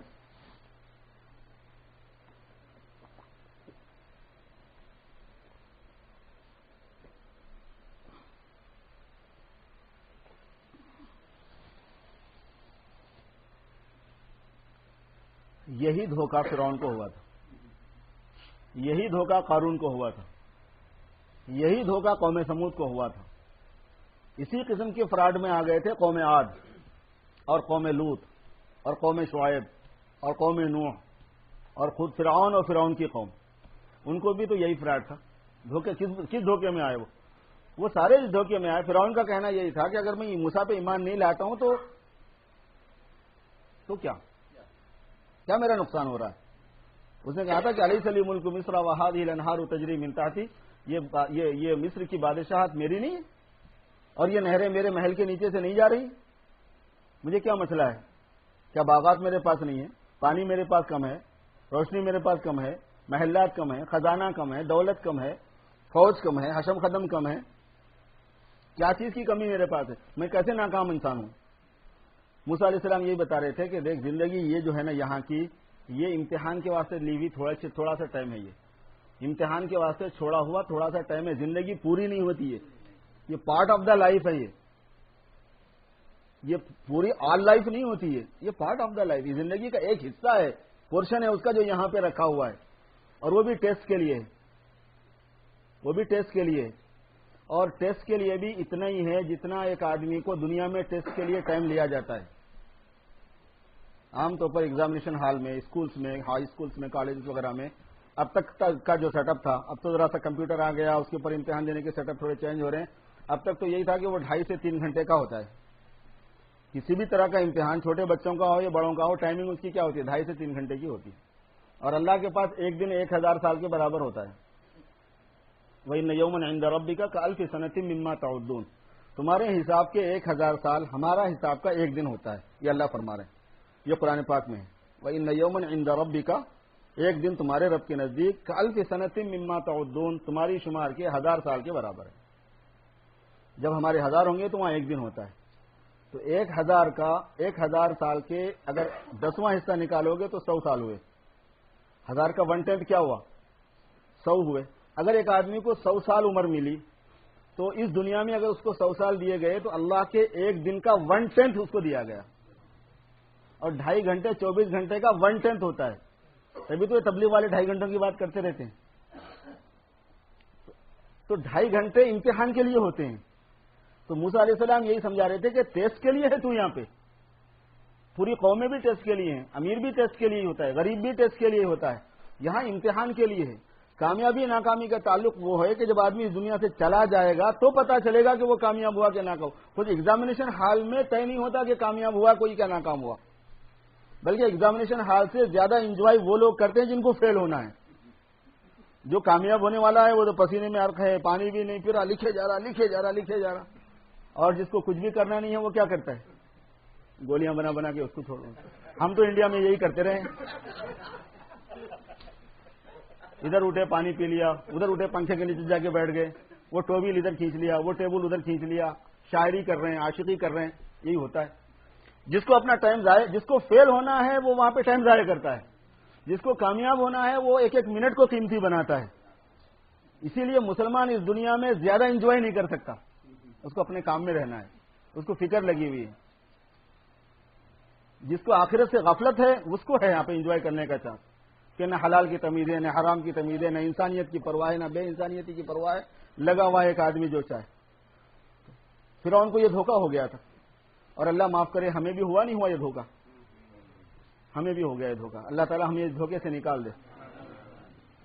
ہمیں دھوکہ ہو گیا. ہم سمجھ رہے ہیں کہ بھائی بچہ میرا پڑھ لیا, ایجوکیشن کر لیا, نوکری کے قابل ہو گیا, نوکری مل گئی, اس کے بعد چھوکری مل گئی اچھی والی, پھر اس کے بعد ایک مکان بن گیا سبر میں اچھے کشادہ, اور گاڑی اچھی والی ہو گئی, جو لیٹسٹ ماڈل ہے وہ آ گیا, بس آئی ایم سکسیسفل مین. ارے تو فرعون کو بھی تو ایسے ہوا تھا, قارون کو بھی تو ایسے ہوا تھا. قوم عاد و سمود بھی یہی سمجھ رہے تھے, من اشد منا قوہ, ہم سے زیادہ طاقتور کون ہے. قوم سمود نے کہا تھا اولم یروا ان اللہ الذی خلقہم هو اشد منہم قوہ, انہیں نہیں پتا ہے کہ جس اللہ نے انہیں پیدا کیا وہ ان سے زیادہ طاقتور نہیں. اللہ پاک قرآن پاک فرما, انہیں یہ نہیں پتا ہے کہ جو ان کا پیدا کرنے والا ہے وہ کتنی طاقتور ہے. ہم سے زیادہ طاقت, کیونکہ وہ تو بہت لمبے چوڑے ٹرانک قسم کے لوگ ہوتے تھے. ایک آدمی کو 4 مرتبہ مکان بنانا پڑتا تھا, اتنی زیادہ عمریں ان کی تھی. مٹی کا مکان 400 سال میں گر جاتا تھا, وہ 1200 سال کا ہوتا تھا, تو 3 مرتبہ اس کو مکان بنانا پڑتا تھا. اس وجہ سے ان کو یہ فیلنگ ہو گئی کہ من اشد منا قوہ, ہم سے زیادہ پاورفل کون ہے. اولم یروا ان اللہ الذی خلقہم هو اشد منہم قوہ, انہیں اس بات کا پتہ نہیں ہے کہ جس ذات نے ان کو پیدا کیا ہے وہ ان سے زیادہ طاقتور ہے. یہ امتحان کے لیے ہے. اس لیے کامیابی کا مدار اس پر ہے کہ میں اور آپ اور ہماری بہنیں اور ہماری اولاد اور ہمارے بچے وہ سارے کے سارے اصل حضور پاک صلی اللہ علیہ وسلم کی غلامی میں آ جائیں. اور اس غلامی پر میرے دوستو دنیا اور آخرت کی خوشیاں نثار ہیں. اس غلامی میں دنیا اور آخرت کی ہمارے لیے مقدر کو چمکانے والے راز ہیں, سرخروئی دینے والے راز ہیں, راحت ہی راحت ہے, آرام ہی آرام ہے. جتنے اولیاء اللہ بزرگان دین ہیں کیا کرتے تھے, ان کا کیا سیکریٹ تھا. حضرت پیران پیر رحمۃ اللہ علیہ جن کے بارے میں ہم جانتے ہیں, جن سے ہماری عقیدت سے, جن کا نام سنتے ہی ہم عقیدت سے ہمارے سر جھک جاتے ہیں, ہمارے دل ان کی محبت سے بھرے ہوئے ہیں. کروڑوں آدمی ان کا عقیدت مند آج بھی ہے, صدیاں گزر جانے کے بعد بھی. کیا سیکریٹ ہے اس کا, کیا کرتے تھے وہ؟ سرکار کی غلامی کرتے تھے. کیا کرتے تھے وہ؟ سرکار کی غلامی کرتے تھے. سرکار کے در کی جاروب کشی سب سے بڑی بات تھی ان کے لیے. اللہ تبارک و تعالیٰ نے حضور صلی اللہ علیہ وسلم کی غلامی میں وہ دولت رکھی ہے, وہ عظمت رکھی ہوئی ہے, وہ عظمت شان ہے کہ جو ان کے ساتھ منسوب ہو جائے اس کا مقام بلند ہو جاتا ہے, وہ عزتوں سے میں سرخرو ہو جاتا ہے. کسی بھی اعتبار سے جو ان کے ساتھ میں جڑ جاتا ہے نا وہ کامیاب ہو جاتا ہے. کسی بھی اعتبار کا لفظ میں نے اس لیے کہا کہ یہ کہانی بہت لمبی ہے سنانے کے اعتبار سے. جتنے بڑے لوگ گزرے ہیں اسلام میں آپ دیکھیں گے کہ وہ سرکار کی کسی بات کی وجہ سے, کسی بات کو انہوں نے اپنا لیا, اس میں اللہ نے انہیں چمکا دیا. اب امام بخاری ہیں, حدیث کے بہت بڑے امام, جن کی کتاب اصح الکتب بعد کتاب اللہ کی کتاب کے بعد سب سے صحیح ترین کتاب, اور حدیث کی بے شمار کتابیں ہیں اور بہت صحیح ہیں. یہ مطلب نہیں کہ بخاری ایک صحیح ہے اور حدیث کی دوسری کتابیں بھی صحیح ہیں, سبھی مستند ہیں. لیکن بخاری کی ایک شان ہے. امام بخاری رحمۃ اللہ علیہ کا کارنامہ کیا ہے جس کی وجہ سے اتنی بڑی شان ان کو ملی؟ ان کا اصل کارنامہ کیا ہے؟ ان کا اصل کارنامہ کنفرم کرنا تھا حضور کی طرف منسوب بات کا، کہ لوگ جو کہتے ہیں کہ یہ حضور نے فرمایا تو اس کا کنفرمیشن کرنا، ویریفائی کرنا کہ یہ حضور ہی کا فرمایا ہوا ہے یا نہیں. اس کے لیے وہ پیچھے سے پیچھے جاتے تھے. صرف حضور پاک صلی اللہ علیہ وسلم کی زبان مبارک سے جو الفاظ نکلے، اگر اس کو کنفرم کرنے پر محنت کی ایک بندے نے تو اللہ نے دنیا اور آخرت میں اس کو چمکا دیا اور سارے لوگوں کا امام بنا دیا. وہ چیز ہے میرے دوست. مفسرین کو تفسیر میں جو مقام عالی حاصل ہے، محدثین کو حدیث میں جو عالی مقام حاصل ہے، فقہاء اور مجتہدین کو اجتہاد میں جو عالی مقام حاصل ہے، کس بیس پر؟ امام ابو حنیفہ کیا کرتے تھے؟ امام شافعی کیا کرتے تھے؟ امام احمد بن حنبل کیا کرتے تھے؟ حضرت امام مالک کیا فرماتے تھے؟ حضور نے جو بات فرمائی اس کے معنی میں غور کرنا کہ اس میں سے کیا کیا بات نکلتی ہے. یہی تو ان کا کارنامہ تھا. وہ کارنامہ اور تھا کیا ان کا؟ کوئی ان کو سرخاب کے پر تھے؟ کوئی آسمان سے اترے ہوئے لوگ تھے؟ کوئی کسی اور اسپیس کے تھے وہ لوگ؟ ان کا کارنامہ یہ تھا کہ یہ حضور کا فرمان ہے، اس میں غور و فکر کرو کہ اس میں سے کیا بات نکلتی. اس غور و فکر کرنے کا اللہ پاک نے ان کو یہ اجر دیا اور اس پر ان کی اتنی عظمتیں مل گئیں کہ آج بھی کروڑوں انسان ان کی ریسرچ پر اور ان کی تحقیق پر اعتماد کر کے منوان چلنے لگتا ہے اس پہ کہ بھئی یہ اللہ کے رسول کی بات کو سمجھنے والا بندہ ہے. کیونکہ بات تو اصل اللہ کے رسول کی ہے، قرآن اور حدیث اصل ہے، لیکن قرآن اور حدیث میں ہے کیا؟ ہم ٹرسٹ کرتے ہیں ائمہ پر کہ انہوں نے فائنڈ آؤٹ کیا کیا ہے کیا وہ. یہ تھوڑی ہے کہ ہر آدمی کو فائنڈ آؤٹ کرنے آتا ہے. خون کے اندر سے شوگر کتنی ہے، بی پی کتنا ہے، یہ کتنا ہے، وہ کتنا ہے، آئرن کتنا ہے، فلاں کتنا، ہر آدمی کو آتا ہے فائنڈ آؤٹ کرنا. ہر ایک کو نہیں آتا یہ کام. قرآن و حدیث میں ہے کیا اس کو نکالنا یہ ماہرین کا کام ہے. تو یہ جو ائمہ گزرے ہیں جن کی ریسرچ پر ہم تحقیق کرتے ہیں وہ کیوں کرتے ہیں؟ اس واسطے کہ انہوں نے حضور اکرم صلی اللہ علیہ وسلم کی آپ کی باتوں پر، آپ کے ارشادات پر تحقیق کی اور اس میں سے نکالا. آج امام ابو حنیفہ امام اعظم بن گئے، امام شافعی بن گئے، امام مالک بن گئے، ادھر امام بخاری، امام مسلم، امام ترمذی، امام ابو داؤد، امام نسائی، امام ابن ماجہ، امام محمد، امام طحاوی، امام عبد الرزاق، امام حاکم ابو عبداللہ نیشاپوری، فلاں فلاں فلاں. اور یہ جتنے اولیاء اللہ بزرگان دین تھے آج جن کے ساتھ اتنی عقیدتیں وابستہ ہیں، غیر مسلم جن کے دروازے پہ جھک جاتا ہے آ کے، غیر مسلم جن کے پاس آ کے سمجھتا ہے کہ اگر میں ان کے پاس آ گیا تو بھگوان میری سن لے گا، میری تمنائیں پوری کر دے گا. یہ اللہ کا آج بھی اتنا مقبول ہے. بہت سے انگریز اپنے انڈیا پاکستان گئے، وہاں جا کے کہنے لگے وہاں عجیب نقشہ ہم نے دیکھا کہ وہاں قبر میں لے کے لوگ حکومت کرتے ہیں. ہم نے وہاں یہ دیکھا کہ وہاں قبر والے حکومت کر رہے ہوتے ہیں. میرے دوستو یہ کیا چیز ہے؟ کیوں؟ اس لیے کہ اولیاء اللہ کی شان ہے. الا ان اولیاء اللہ لا خوف علیہم ولا هم يحزنون. اولیاء اللہ کو اللہ پاک نے ایسا بنایا کہ ان پر کوئی خوف نہیں، کوئی حزن نہیں ہوتا. یہ لوگ کرتے کیا ہیں؟ اولیاء اللہ کیا کرتے ہیں؟ اللہ کے بندوں کو اللہ کی طرف متوجہ، اللہ کی یاد کرتے ہیں، اللہ کی بندگی کرتے ہیں، اللہ کی غلامی کرتے ہیں، اللہ کے نبی کی غلامی کرتے ہیں اور ساری مخلوق کے ساتھ ہمدردی کر کے ان کو اللہ کی طرف متوجہ کرتے ہیں. ولی یہی تو کرتا ہے یا کوئی اور چھو منتر کرتا ہے؟ اس میں ان کی کرامتیں بھی ہوتی ہیں، اس میں ان کے ساتھ خصوصی واقعات بھی اللہ کی طرف سے پیش آتے ہیں. بڑے بڑے واقعات اللہ پاک ان کے کندھے پہ رکھ کے کر دیتے ہیں. بڑی بڑی کرامتیں اللہ تبارک و تعالیٰ ان سے ظاہر فرما دیتے ہیں. بڑے بزرگ گزرے ہیں ہمارے پاس، بڑے اولیاء اللہ گزرے ہیں. اور وہ کیا چیز تھی؟ حضور پاک صلی اللہ علیہ وسلم کی جو روحانی نسبت تھی، اس نسبت کی برکتیں تھی وہ ساری کی ساری.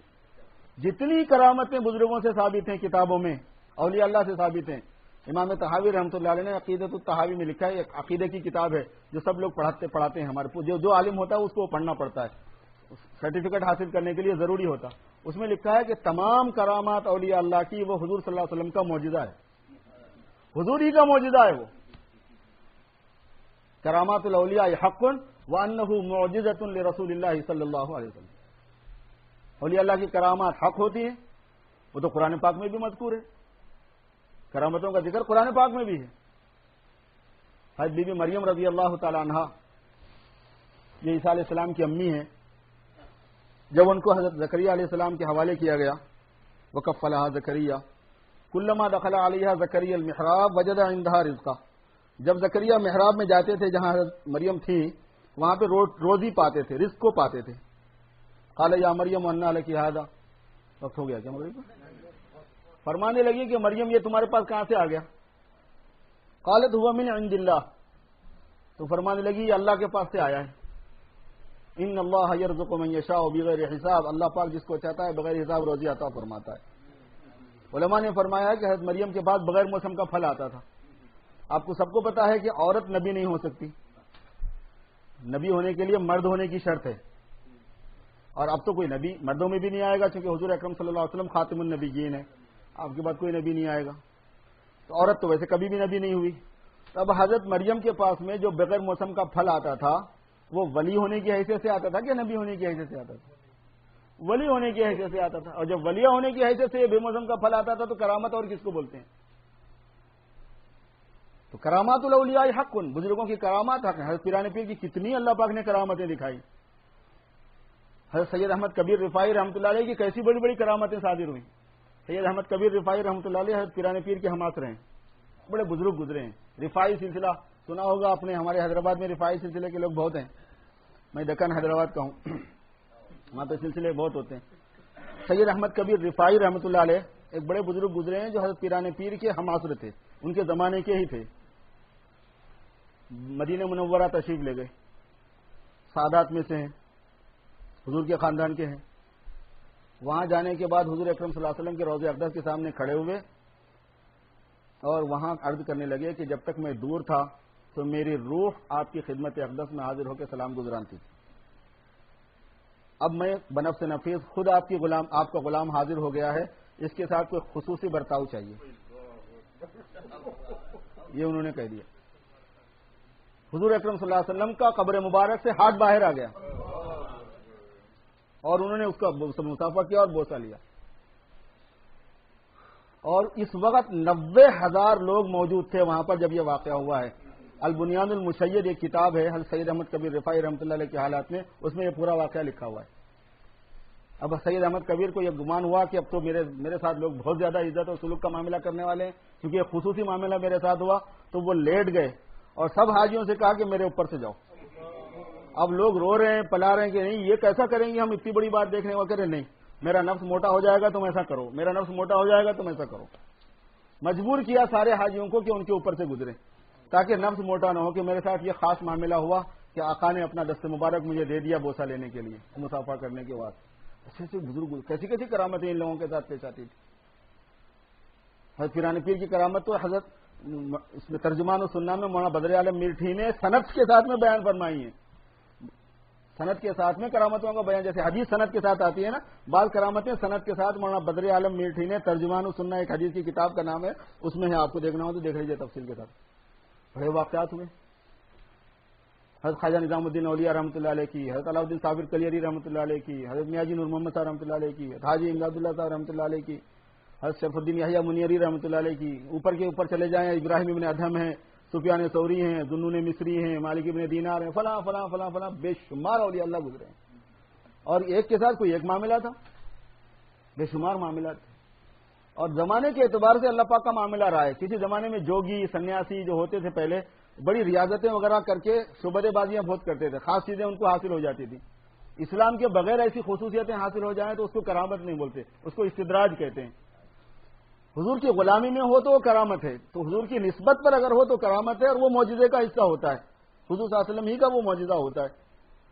تو آپ صلی اللہ علیہ آپ کی اس برکت کی وجہ سے جب بزرگوں کے ساتھ میں یہ سلسلہ ہوتا تھا تو ایک دور ایسا بھی گزرا ہے انسانوں پر کہ لوگ کوشش کر کے مجاہدہ کرتے تھے، اپنے کو بھوکے مارنا، تڑپانا، پریشان کرنا، ستانا، اپنے کو اپنے نفس کی مخالفت کرنا. اس سے نفس میں ایک لطافت پیدا ہو جاتی، وہ لطافت سے کچھ خصوصیتیں حاصل ہو جاتی ہیں. جیسے حضرت سلیم چشتی کا واقعہ آپ نے سنا ہوگا. حضرت سلیم چشتی رحمۃ اللہ بھی اپنے یعنی مطلب بعد کے بزرگوں میں سے ہیں. حضرت خواجہ معین الدین چشتی رحمۃ اللہ علیہ کے سلسلے کے نواسوں میں ہوتے ہیں. ان کا واقعہ مشہور ہے. سلیم چشتی کے زمانے میں ایک جوگی آ گیا تھا.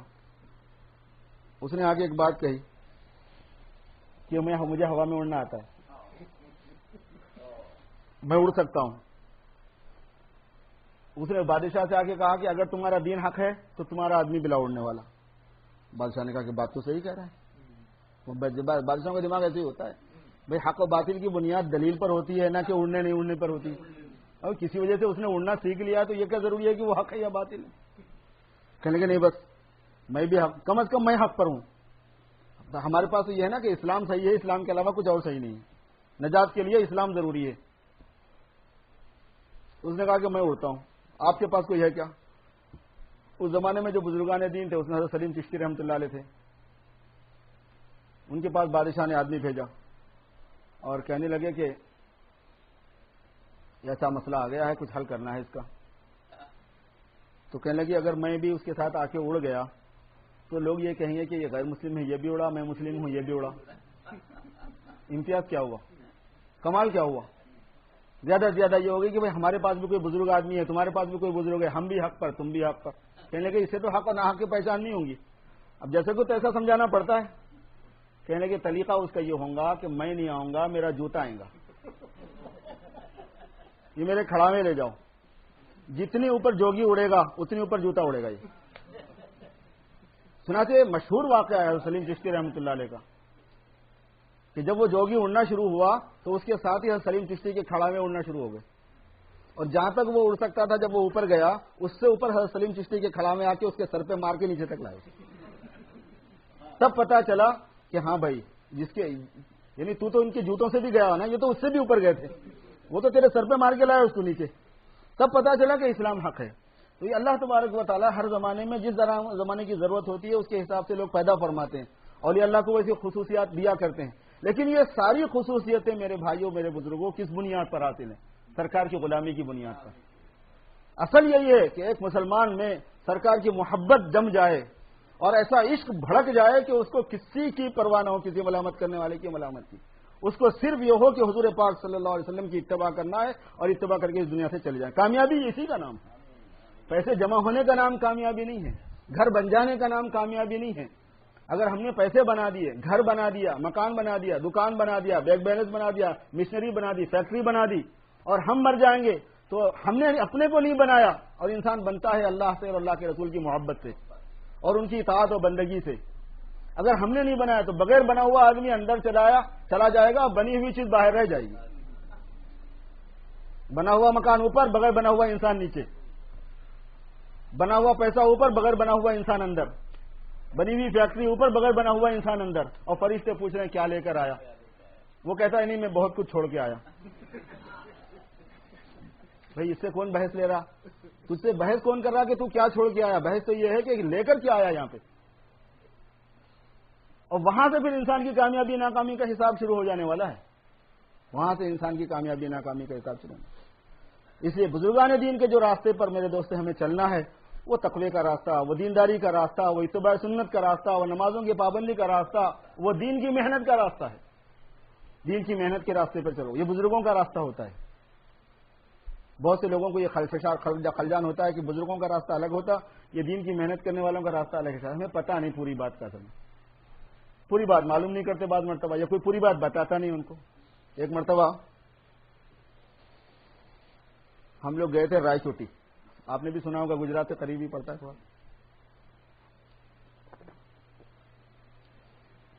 وہاں ملاقات ہوئی میری ایک ایسے آدمی سے جن کی تیل کی فیکٹری ہے، آئل نکالتے ہیں، اور وہ صاحب ہیں جنہوں نے خواجہ معین الدین چشتی رحمۃ اللہ علیہ کی گنبد پر سونے کا کلش لگایا ہے۔ وہ میں نے بھی دیکھا ہوا، چونکہ ہم جب انڈیا جاتے ہیں تو سب ان بزرگوں کے پاس جانے کی عادت ہے۔ حضرت خواجہ اجمیری کے مزار پہ بھی بہت مرتبہ میری حاضری ہوئی ہے، اور دوسرے مزاروں کے تو جانا ہوتا ہی ہے، کیونکہ ہم بھی سلسلے کے آدمی ہیں۔ تو ان سے میری ملاقات ہوئی جنہوں نے سونے کا کلش لگایا گنبد پر، میری بات چیت ہوئی۔ میں نے ان کو یہ تعارف تھا کہ یہ آدمی بزرگوں کی لائن کا بھی ہے، یہ تبلیغ میں بھی جاتا ہے۔ اور ان کو کنفیوژن تھا کہ انہیں دو طرف کیسا ہے، ادھر کا رہے تو ادھر نہیں رہنا تھا، ادھر کا رہے تو ادھر نہیں رہنا تھا۔ میں نے ان سے پوچھا کہ تمہارا سلسلہ کیا ہے؟ میں نے کہا سلسلہ کیا ہے؟ ہم تو خواجہ کے غلاموں میں سے ہیں۔ میں نے کہا خواجہ کے غلاموں میں سے ہیں، غلامی کی کوئی سند بھی تمہارے پاس ہے؟ پھر میں نے کہا میں خواجہ کا غلام ہوں، غلامی کی سند مجھے یاد ہے، اگر آپ کہیں تو میں سنانے کو تیار ہوں۔ وہ بڑا حیران ہوا، کہنے لگے سند کیا ہے تمہاری کہ تم خواجہ کے غلاموں میں سے ہو؟ میں نے کہا میری سند یہ ہے کہ میں حضرت خواجہ مسیح اللہ خان صاحب سے ہوں، اور وہ حضرت تھانوی سے ہیں، اور وہ حضرت حاجی امداد اللہ صاحب سے ہیں، وہ حضرت شاہ عبد الرحیم میاں جی نور محمد صاحب سے ہیں، وہ شاہ عبد الرحیم صاحب سے ہیں، خلیفہ ہیں، وہ شاہ عبد الحادی کے خلیفہ ہیں، وہ شاہ عبد الدین کے خلیفہ ہیں، وہ شاہ ابو یوسف کے خلیفہ ہیں، وہ نظام الدین بلخی کے خلیفہ ہیں، وہ شاہ عبد القدوس کے خلیفہ ہیں، وہ شاہ احمد اللہ کے خلیفہ ہیں، وہ شاہ محمد کے خلیفہ ہیں، وہ شاہ عبدالحق ردولوی کے خلیفہ ہیں، وہ حضرت جلال الدین کبیر الاولیاء کے خلیفہ ہیں، اور وہ حضرت علاء الدین صابر کلیری کے خلیفہ ہیں، وہ بابا فرید کے خلیفہ ہیں، وہ حضرت خواجہ بختیار کا کے خلیفہ ہیں، وہ حضرت خواجہ معین الدین چشتی کے خلیفہ ہیں۔ کہنے لگے یار تمہیں پورا یاد ہے؟ میں نے کہا ہم ہیں ایسے۔ پھر میں نے کہا کہ یہ تبلیغ کا ہی سلسلہ ہے، یہ جو میں نے سنایا نا آپ کو چین، یہ حضرت مولانا الیاس صاحب رحمۃ اللہ علیہ کا چین بھی سیم یہی ہے، یہ علاء الدین صابر کلیری رحمۃ اللہ علیہ کے سلسلے کے بزرگوں میں سے ہیں۔ اور کبھی بھی یاد رکھ لو، دین کا صحیح کام اولیاء اللہ سے ہی ہوتا ہے، اولیاء اللہ ہی کرتے ہیں، ان کے ذریعے سے اللہ کام کراتا ہے۔ کیوں؟ یہ حدیث میں ہے، ان اللہ تعالی لیبعث علی رأس کل 100 سنۃ من یجدد لها دینہا، اللہ پاک ہر 100 سال کے شروع پر ایسے اولیاء اللہ کو اٹھاتا ہے جو دین کو تر و تازہ کر دیتے ہیں۔ حضرت پیران پیر کا زمانہ آیا، پیران پیر نے اپنے زمانے میں کیسے چمکا دیا، اور آج تک اس کا فیض جاری ہے۔ حضرت خواجہ اجمیری کا زمانہ آیا، کیسے چمکا دیا، 90 لاکھ آدمیوں کو مسلمان بنایا حضرت خواجہ اجمیری نے بنفس نفیس، ان کے دستے مبارک پر۔ ان کے خلیفہ نے جو مسلمان بنائے وہ الگ ہے، ان کے خلفاء نے، ان کے مریدین نے جن لوگوں کو مسلمان بنایا وہ الگ ہے۔ اور یہ بات ابو الحسن علی ندوی نے لکھی ہے تاریخ دعوت و عزیمت میں، مطلب غیر اتھینٹک بات نہیں ہے یہ، ایسے عقیدت مندی میں خوش گپی میں اڑا دی ہوئی بات نہیں ہے، تاریخی شواہد ہیں اس کے۔ حضرت خواجہ صاحب نے 90 لاکھ لوگوں کو مسلمان بنایا اس زمانے میں، 9 ملین، کھیل تماشا ہے کوئی؟ کیوں؟ اس واسطے کہ حدیث ہے کہ ان اللہ تعالی لیبعث علی رأس کل 100 سنۃ من یجدد لها دینہا، اللہ پاک ہمیشہ اولیاء اللہ سے یہ کام لیتا ہے۔ تو بزرگوں کا کام کیا ہوتا ہے؟ اللہ کے بندوں کو اللہ کی طرف متوجہ کرنا، نیکی پہ لانا، تقوی پہ لانا، رہبری کرنا، سیدھی اللہ تبارک و تعالیٰ کی بندگی کی طرف متوجہ کرنا، حضور صلی اللہ علیہ وسلم کی اتباع کی طرف، آپ کی سنتوں والی زندگی گزارنے کی طرف متوجہ کرنا ہوتا ہے، یہی اس کی حقیقت ہے۔ اور اس کے علاوہ کیا ہے؟ قرآن پاک میں ہے الا ان اولیاء اللہ لا خوف علیہم ولا هم يحزنون الذین آمنوا وكانوا يتقون لهم البشرى فی الحیاۃ الدنیا وفی الآخرہ لا تبدیل لکلمات اللہ ذلک هو الفوز العظیم۔ سن لو اس بات کو کہ اولیاء اللہ ان کو کوئی خوف نہیں ہوگا، ان کو کوئی حزن نہیں ہوگا۔ اور وہ کون ہوتے ہیں؟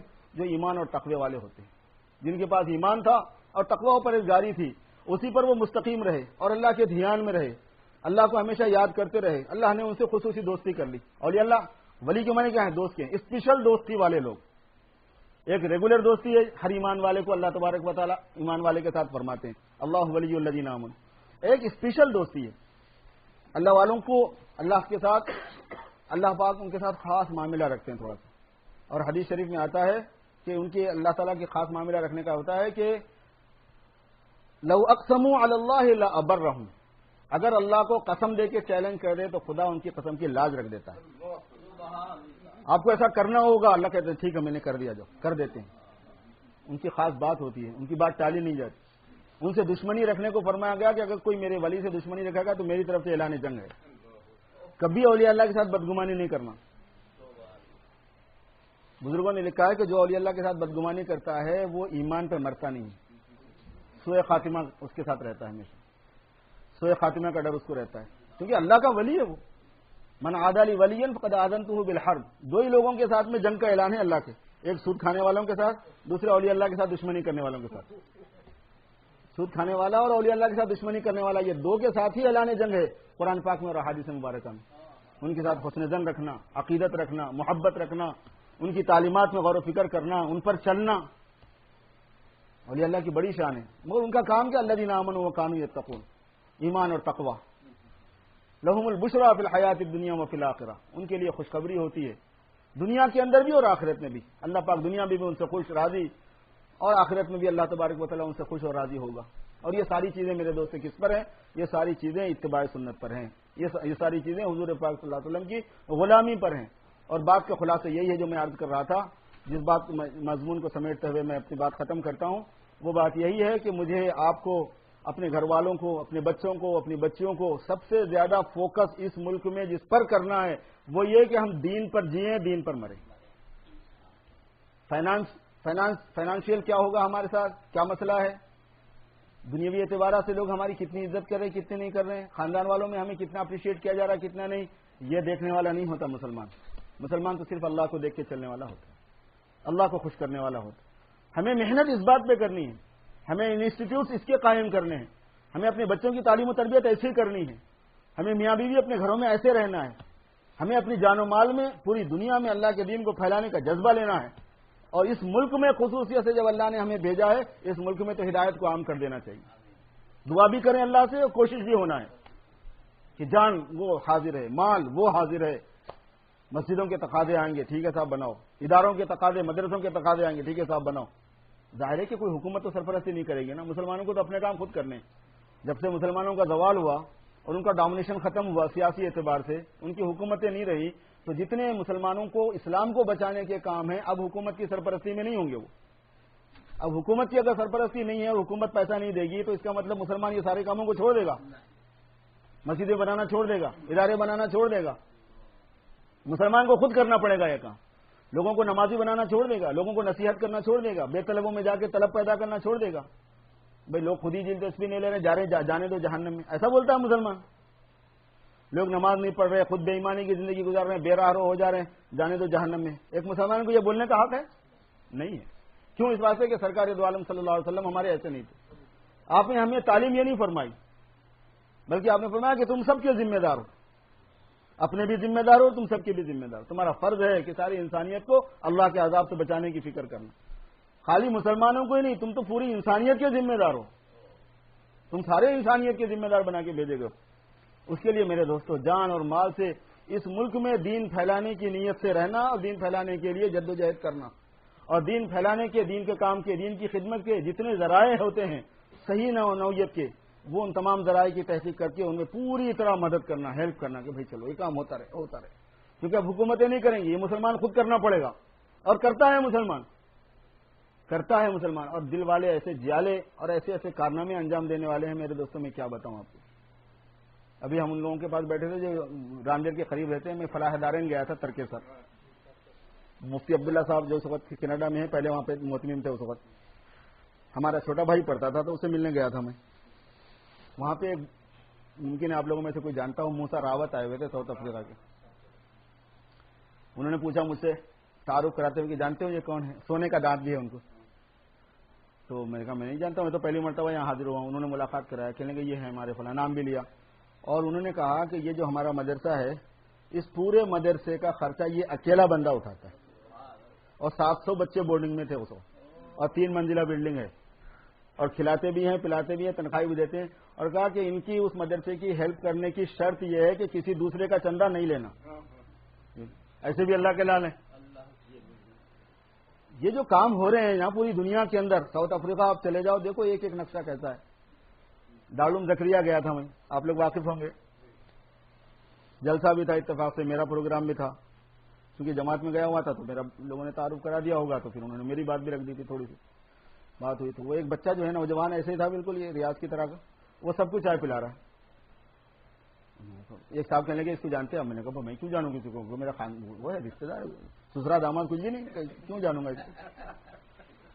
تو کہنے لگے یہ لڑکا جو ہے نا یہ بڑا مدد کرنے والا ہے ادارے کی. میں نے کہا ماشاء اللہ بہت خوشی کی بات, اور تواضع کا یہ حال ہے کہ سب کو چائے پلا رہا ہے, یعنی بڑا بن کے بیٹھا ہوا بھی نہیں ہے. پھر اس بار انہوں نے کہا کہ ذرا آپ پیچھے دیکھیے, تو میں نے پیچھے دیکھا کھڑکی میں سے, ونڈو میں سے, تو ایک بہت بڑا ہال بن رہا تھا وہاں, اس میں بے شمار رومس بنے ہوئے بہت سے. کہنے لگے ذرا اس کو دیکھو. میں نے کہا دیکھا ہے. کہنے لگے یہ کیا ہے؟ کہنے لگے یہ بندہ بنا رہا ہے پورا, اور یہ شرط اس نے لگائی کہ صرف میرا پیسہ لگے گا, کسی کا نہیں لگے گا. میں نے کہا اب تک کتنے خرچے کر چکے؟ بہت بڑی ہیوج جگہ تھی وہ. تو انہوں نے کہا کہ اب تک وہاں کے ساؤتھ افریقہ کے 17 ملین لگ گئے اس پہ. اس وقت کی بات ابھی نان کمپلیٹ تھا وہ. اگر آپ کو تحقیق کرنی ہو تو وہاں شبیر صاحب سے کر سکتے, وہی اس کے ذمہ دار ہیں نا. اللہ کے لال ایسے کر رہے تو ہو رہا ہے میرے دوستوں دین کا کام. یہ مسلمان خود کرے گا ان کاموں کو, مسلمانوں کو خود کرنا پڑے گا یہ کام. پہلے حکومتیں کرتی تھی, پہلے بیت المال کرتا تھا, پہلے مسلم گورنمنٹ تھی وہ کرتی تھی, اس کی ذمہ داریاں تھی کہ جگہ جگہ مسلمانوں کی جو نیڈس ہیں, مسلمانوں کی جو ڈیمانڈس ہیں, ان کے جو تقاضے ہیں, ضرورتیں, ان کو پورا کرنا. ہر کمیونٹی کو ادارہ دینا, مدرسہ دینا, ہر کمیونٹی کو مسجد دینا, علماء تیار کرنا, مفتی تیار کرنا, داعی تیار کرنا, خانقاہیں بنانا, اولیاء اللہ کے نظام کو زندہ کرنا.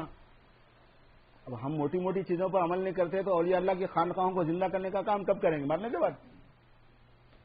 ابھی کرنے کا ہے یہ سارے کام. تو یہ خانقاہی نظام کو زندہ کرنا, مدارس کو زندہ کرنا, دعوت والے سسٹم کو آباد کر دینا, زندہ کر دینا, ادارے بنا دینا، مسجدیں بنوا دینا، ساری کمیونٹی کو تمام نیڈز فراہم کرنا، یہ کون کرنے والا ہے؟ یہ امت مسلمہ کرے گی، مگر یہ جب کرے گی جب میرے دل میں ہو کہ میں اللہ کے لیے جان مال کمانے والا بنوں، میرا جذبہ بنے، میرا شوق بنے، میری ذیل بنے، اندر ایک جذبہ آئے گا کہ میں کچھ کروں، مرنے سے پہلے کچھ کر کے جاؤں، کچھ میرے اللہ کو راضی کر کے جاؤں، کچھ میں اپنے نبی کا حق ادا کر کے جاؤں۔ حق تو کبھی نہیں ادا کر سکتا میں، اگر میری کھال نکال کے اس کی جوتی بنا کے ہمارے آقا کو پہنا دیا جائے تو کسی ایک احسان کا بھی حق ادا نہیں ہو سکتا، لیکن کچھ تو میرا فرض بنتا ہے کہ ان کی غلامی میں کچھ کروں میں۔ وہ کب کرنا ہے میرے لوگوں سے؟ زندگی ایسے ہی گزر جائے گی اور موت پتہ نہیں کب آ جائے گی، اور جب اللہ کے یہاں بلاوا آ جائے گا تو پھر کام کرنے کا وقت تھوڑی باقی رہے گا۔ ان اجل اللہ اذا جاء لا یؤخر، جب اللہ کا مقرر کردہ ٹائم آتا ہے تو پھر اس میں مہلت نہیں دی جاتی۔ اس لیے پہلی فرصت میں ہی اپنے اندر آدمی میں کچھ فیصلہ ہو، کچھ آدمی تجزیہ کرے، کچھ ہمتیں کرے، کچھ حوصلہ کرے، اور اپنے اولاد کو عالم بنائے، حافظ بنائے، دین کا داعی بنائے، ان کو اللہ کے راستے میں بھیجے، دین کی محنت کرنے والا بنائے۔ وہ نماز پڑھ رہے نہیں پڑھ رہے پابندی سے، تقویٰ طہارت ان میں ہے کہ نہیں ہے، اٹھنا بیٹھنا کن لوگوں کے ساتھ ہے۔ اگر میرے بچے غلط صحبتوں میں اٹھ رہے بیٹھ رہے ہیں، مجھے کل کے دن یہ کہنے کا کوئی حق نہیں ہے کہ میرا بچہ خراب ہوا، مجھے حق نہیں پہنچتا اس بات کو، میں نے خود اس کو خراب کرنے کا انتظام کیا ہوا ہے، پھر مجھے کیا بولنے کا حق ہے؟ اگر ایک آدمی کھانا کھا رہا اور پیٹ بھر رہا تو آپ کو شکایت کا حق ہے کہ بھئی اس کا پیٹ کیوں بھرا؟ کھانا کھایا تو پیٹ تو بھرے گا۔ اگر بری صحبت میں بچہ گیا اور برا ہو رہا ہے تو کھانا کھایا پیٹ بھرا، صحبت صالح سرا صالح کنت۔ نیک آدمی کی صحبت نیک بناتی ہے، برے آدمی کی صحبت برا بناتی ہے۔ ہم اپنے بچوں کو کون سی صحبت دے رہے ہیں؟ کس میں اٹھنا بیٹھنا ہے؟ آج کل تو وہ سسٹم ہی چھوٹ گیا، ورنہ پہلے جب کسی سے شادی کرنا ہوتا تھا، کسی کو اپنی بچی دینی ہوتی تھی تو لڑکے کی انکوائری کرنے کے واسطے زیادہ پوچھ پاچھ نہیں کرتے تھے اس سے، اس کا اٹھنا بیٹھنا کس کے ساتھ ہے دیکھ لیتے تھے۔ لچوں لفنگوں کے ساتھ ہے تو سمجھو لچ صحیح ہے، شرفا کے ساتھ ہے، نیک لوگوں کے ساتھ ہے، اچھے لوگوں کے ساتھ ہے تو اچھا ہے، یہی مطلب بنتا تھا پہلے، اور حقیقت بھی ہے وہ، حقیقت بھی ہے وہ۔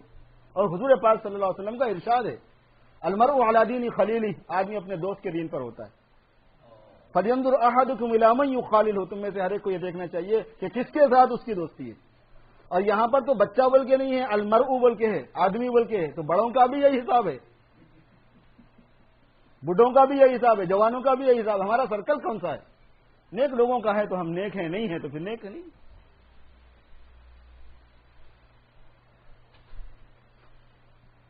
اس کے لیے بس میں یہ عرض کروں گا میرے دوستو بھائیوں کہ ہم سب مل جل کے کام کریں، اتفاق اور اتحاد سے رہیں، دین کی محنت میں سب حصے دار ہوں، بدگمانیاں آپس کے اندر سے نکالیں، قریب ہوں اور ایک دوسرے کا ساتھ دیں، اور سمجھیں بات کو کہ بھئی ہمیں اس ملک میں اس جگہ پر اپنے کو اپنی اولاد کو دین پر رکھنے کے لیے کس طرح کا ایٹیٹیوڈ رکھنا ہوگا، کیا بیہیو کرنا ہوگا، کیسے تعاون کرنا ہوگا، مال لگانے میں، جان لگانے میں، اپنے اوقات کو مسجد میں زیادہ سے زیادہ گزارنے میں، اپنے بچوں کو مسجد میں زیادہ سے زیادہ گزارنے میں، ان کو نیک ماحول فراہم کرنے کی کوشش میں جتنا زیادہ ہم حصہ لیں گے اللہ پاک اتنا ہمیں نوازے گا۔ اللہ تعالیٰ مجھے اور آپ کو عمل کی توفیق عطا فرمائے۔ وآخر دعوانا الحمدللہ رب العالمین۔